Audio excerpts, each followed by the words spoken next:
A huge weather pattern change is coming, and it's about to set off a chain reaction of major weather events across the United States. Starting today, severe weather and tornado concerns are starting across the southeast and the west coast, marking the beginning of a more stretch of weather. But this is only the beginning of problems ahead this weekend, as a separate storm system will bring a sneaky snow and ice threat to parts of the Midwest and Great Lakes. Light to moderate snow, freezing rain, and slick conditions could cause travel issues, especially where temperatures dip below freezing. Then later this week, the pattern will completely flip. A much larger and powerful storm system is expected to develop, signaling a return to big, high impact storms. This system could bring widespread snow, strong winds, and a chance of severe weather to the majority of the United States, making this one of the most significant storms of the year so far. While all this is happening, a huge heat wave is about to surge into much of the United States, creating extreme temperature contrast nationwide. This clash between cold air will help to fuel the stormy pattern ahead, and it's why this stretch of weather will be more active and volatile. So in today's forecast, we're going to break down exactly what you need to know about all these storms that will be impacting the United States. And I want to begin with our jet stream, as this is what will control the weather that will be happening over the next 7 to 10 days. And right now, some of our jet stream is sort of angled down, which is going to bring some more Arctic air into the northeastern parts of the United States, which will bring the return of winter weather for the whole Northeast, especially areas like the Great Lakes and the Ohio Valley.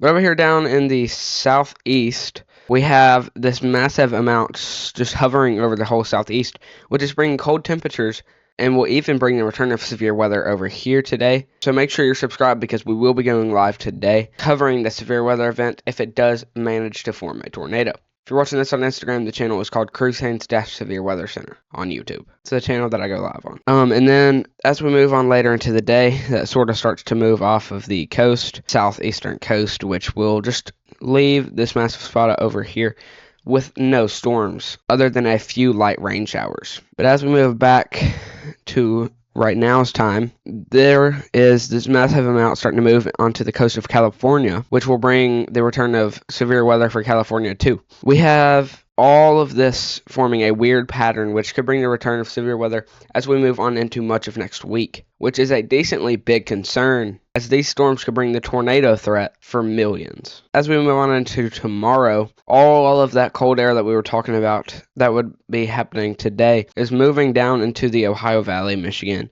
and areas like that, which will bring the return of winter weather, slick conditions, and an ice storm to the Great Lakes and the Ohio Valley. Overall, our jet stream is not too active over the next few days, but it does continue to have this weird form, which could bring the return of severe weather. As we move on into next week, it will be liking to form in the southeast and moving all across the eastern coast. So be aware if you are on the eastern coast, as this will bring the return of severe weather and tornado threats. Now, I wanted to go ahead and take a look at a categorical risk for today. We have a marginal risk issued for areas like Savannah, Georgia, Moultrie, Georgia, Dothan, Alabama, parts of Montgomery, Alabama, Mobile, Tallahassee, Florida, Jacksonville, Florida. Same with areas along the Santa Rosa Beach and Gulf Shores, which is tracking along a 2% tornado risk with it as well. So we could be seeing isolated tornadoes of up to 130 miles per hour winds out of this system. Now, this is also bringing a wind risk. We could be seeing winds of upwards of 40 miles per hour if you are in the highlighted brown area. Now, this also does bring the threat for some hail, but the hail will be impacting Moultrie, Georgia, Dothan, Alabama, parts of southeastern Montgomery, Alabama, Mobile, Alabama, Tallahassee, Santa Rosa Beach, Gulf Shores. We could be seeing hail of up to golf ball or tennis ball sized hail. So make sure you are staying aware, as this will cause damage to pretty much anything in its path. Now, if we look back over here at California, we also have a marginal risk that has been issued for parts of Sacramento, San Francisco, Eureka, Redding, and even western parts of Carson City. We also have just a general risk issued for Idaho, Boise, Twin Falls, and areas like that, which could just be bringing some light thunderstorms, moderate to heavy rain showers, but nothing too crazy. Overall, this one in California could bring the threat for some tornadoes. This tornado threat may be shaped differently. It's the same as we've seen in Georgia, Florida, and Alabama. It is just now in California. So it brings the same risk of everything, it's obviously just in a different state. This will also bring a threat for some wind. We could see winds of upwards of 40 miles per hour, and there is no hail risk for this system.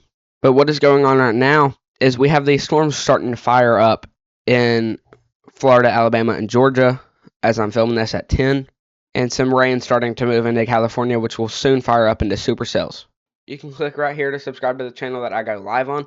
I will be going live today due to the threat of tornadoes. I will go live if anything has a tornado possible tag or just a tornado warning on it. You can click right here to subscribe to the channel that I just post videos on, and you can click right here to watch the latest video. I will be going live today, like I said, but I'll see you on the next video. Peace.